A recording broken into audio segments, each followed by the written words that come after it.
Assalamualaikum warahmatullahi wabarakatuh. Waalaikumsalam warahmatullahi wabarakatuh. Nama saya Ibu Nur Asia dari Majelis Taklim Nurul Mubin, Sukamandi Pengajaran, Bandar Lampung. Saya akan nanyakan gini Pak Ustadz, masalah izin sama suami nih. Misalnya kita kan mau pengajian, mau berangkat ngaji, tapi suaminya nggak ada di rumah, tapi dia udah tahu kalau jadwal kita tuh ngaji hari Selasa ngaji ke sini, tapi kita nggak izin karena dianya nggak ada pergi. Itu hukumnya gimana Pak Ustadz? Udah gitu aja. Wassalamualaikum warahmatullahi wabarakatuh. Assalamualaikum warahmatullahi wabarakatuh. Waalaikumsalam warahmatullahi wabarakatuh.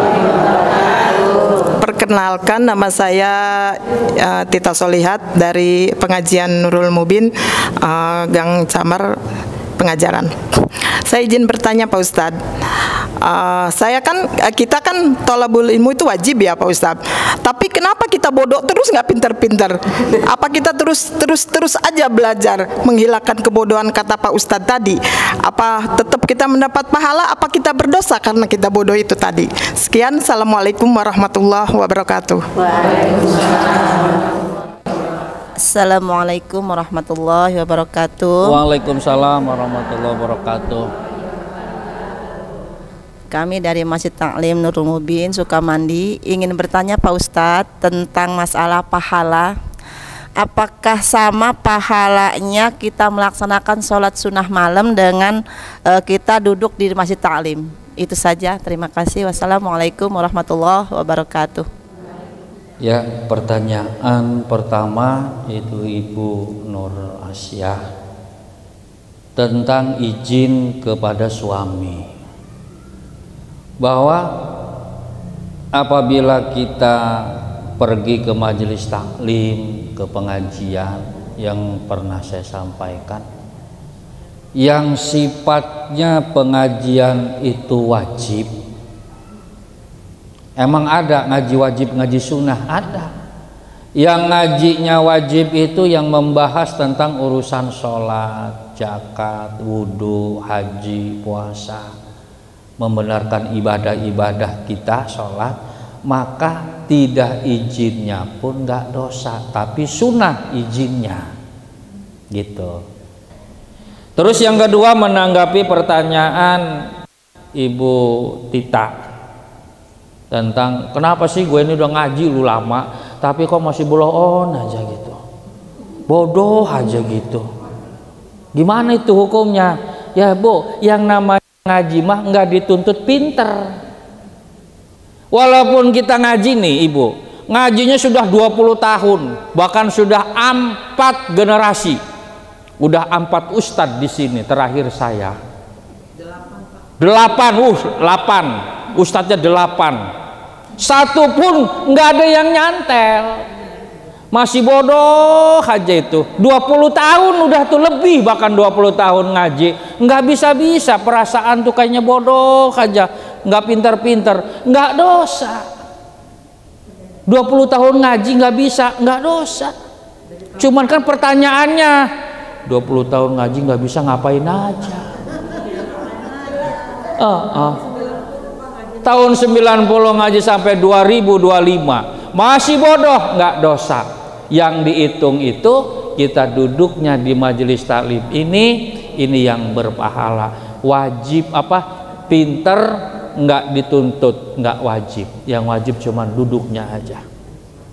Andaikan kita nggak bisa nih, muter-muter nggak bisa, ya udah serahin sama Allah. Tuh ya. Jadi Ibu Tita, kalau kita ngaji nggak bisa udah berpuluh-puluh tahun, tetap dihitung berpahala. Alhamdulillah. Kan ngarep kita mau duduknya ini kan pengen dapat ridho Allah, pengen dapat rahmat Allah, pengen dapat syafaat Rasulullah. Makanya kalau kita ngarepin ngaji masuk surganya dari hasil ngaji, atau jauh ngajinya benar. Kita ngarepin cuma ridho Allah. Yang ketiga, nanggapi pertanyaan Umi Ros tentang sholat tahajud dengan duduk di majelis taklim, pahalanya gedean mana ya? Kan udah disampaikan kata Rasulullah, duduknya sesaat di majelis taklim, sejam duduknya, ngalahin sholat sunnah 1000 rakaat. Ada orang nih nggak pernah ngaji, tahajud tiap malam, tobat, sholat tobat tiap malam, tahajud gak berhenti, tapi nggak pernah duduk di majelis taklim, atuh dosa. Mendingan kita duduk di majelis taklim sejam, dah saya mah nggak sholat tahajud lagi, udah nggak ada masalah. Gitu, apalagi rajin tahajud, ngajinya rajin, itu the best itu mah. Iya, the best tuh. Tahajudnya rajin, duhanya rajin, ya, kemudian ngajinya rajin, the best itu mah. Ada orang yang sholat tobatnya rajin tapi nggak pernah tobat, ada itu. Malam sholat tobat, zikir, la ilaha illallah, istighfar banyak-banyak. Ada orang lewat, rambutnya pirang, lewat depan dia, apa katanya? Dosa enggak? Dosa. Ting bating. Udah, mungkin ada yang nanya lagi? Assalamualaikum warahmatullahi wabarakatuh. Waalaikumsalam warahmatullahi wabarakatuh. Mau nanya Pak Ustadz. Ya. Perkenalkan, nama saya Ibu Ella dari Masjid Taklim Nurul Mubin, pengajaran. Saya mau nanya masalah apa hukumnya kalau laki-laki nggak sholat di masjid, sholatnya di rumah kalau hari Jumat karena ketinggalan. Assalamualaikum warahmatullahi wabarakatuh. Assalamualaikum warahmatullahi wabarakatuh. Waalaikumsalam. Nama saya Ibu Husna, saya dari pengajian Nurul Iman pengajaran.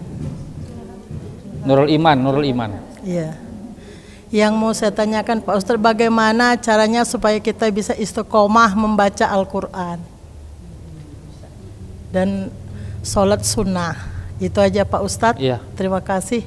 Wassalamualaikum warahmatullahi wabarakatuh. Waalaikumsalam warahmatullahi wabarakatuh. Assalamualaikum warahmatullahi wabarakatuh. Waalaikumsalam.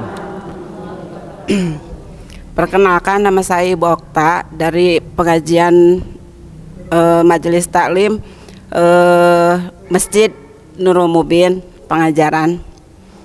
Pak Ustadz, saya mau izin bertanya, batasan sholat fajar itu Pak Ustadz jam berapa ya?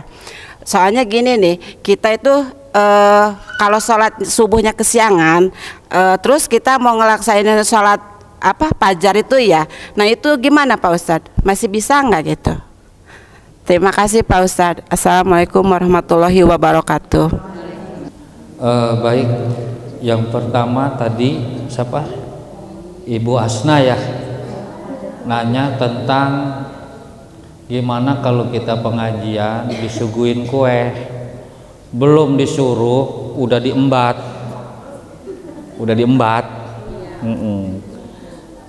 Adab, sebetulnya adab.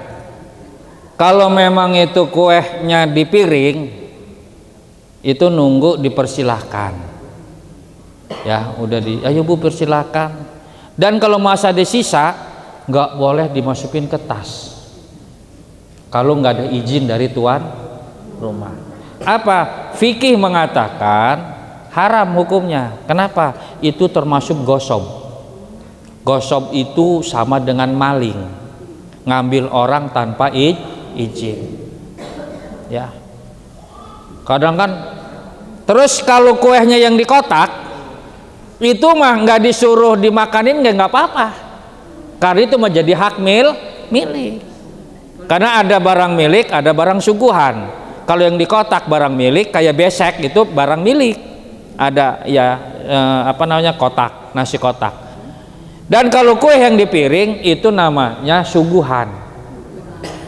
Boleh dimakan, boleh dihabisin di situ. Tapi kalau kita ambil, masukin ke tas, ngelihatnya tengok-tengok.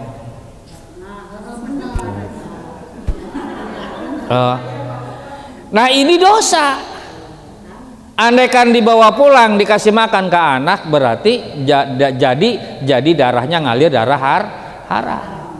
Kalau yang di kotak mah barang milik, dikasihin ke anak insya Allah soleh dan solehah. Itu gosob namanya. Gosob itu banyak. Ibu keluar pakai sendal sapa kek, gosob. Kalau yang punyanya marah, dosa ibunya, gitu ya.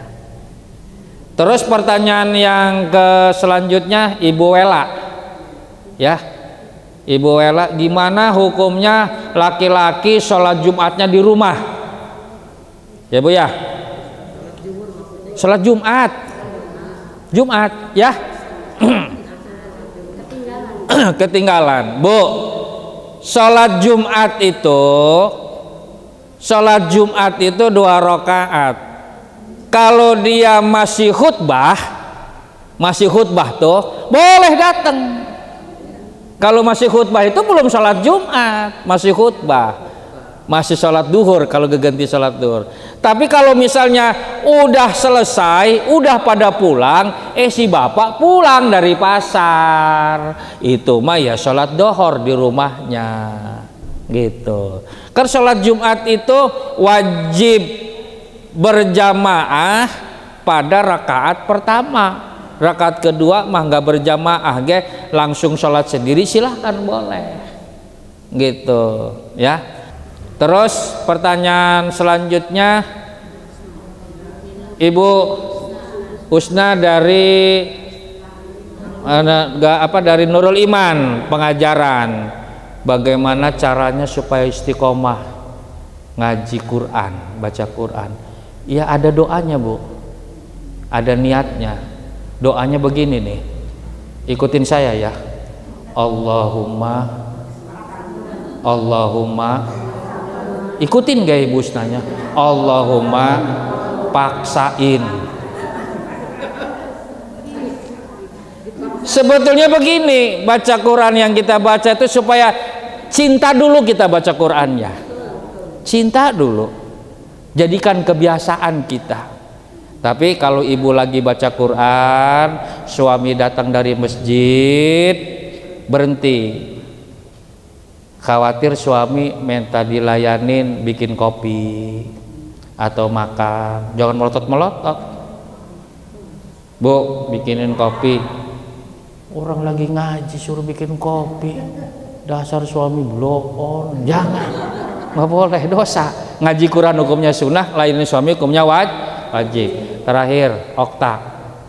Sholat fajar itu kapan sih batasan waktunya? Ya sebelum, artinya sebelum naik, sebelum masuk sholat subuh itu sholat sunnah fajar, gitu ya. Terus kesiangan nih, sholat subuh kesiangan. Apa masih boleh sholat fajar atau enggak? Gitu. Kesiangan kita, kayak ibu rajin duha, kesiangan, begitu bangun pagi jam 7, wah sholat duha, haram sholat duhanya, atau mendingan kodo subuh, ngotak duha dirajinin, sholat subuh enggak. Jadi itu aja Ibu, mudah-mudahan apa yang saya sampaikan kurang lebihnya mohon maaf. Mudah-mudahan apa yang saya sampaikannya ada nilai manfaatnya buat saya dan ibu-ibu. Sekali lagi saya mohon maaf. Mari kita pengajian ini agar mendapat barokah dari Allah. Mari kita sama-sama tutup dengan berdoa. Allahumma sholli ala sayyidina Muhammadin fil awwalin wal akhirin wa barik wa sallim wa radhiyallahu ta'ala sadatina ashabi sayyidina Rasulillah ajmain. Amin amin amin. Alhamdulillahi rabbil alamin. Anda yuafi ni'ama wa yukafi majidah. Ya Rabbana lakal hamdu kama yanbaghi li jalali wajhikal karim wa jami sultanik. Allahumma sholli ala sayyidina Muhammad wa ala ali sayyidina Muhammad. Allahumma ighfir lana dzunubana wa liwalidayna warhamhuma kama rabbayana shaghira wa li jami'il mu'minina wal mu'minat wal muslimina wal muslimat al ahya'i minhum wal amwat. Allahumma barik man haddara fi hadzal masjid. Allahumma barik man ta'allama fi hadzal masjid. Allahumma barik man tasaddaqa fi hadzal masjid. Rabbana atina fid dunya hasanah wa fil akhirati hasanah wa qina adzabannar. walhamdulillahirabbil alamin. Assalamualaikum warahmatullahi wabarakatuh.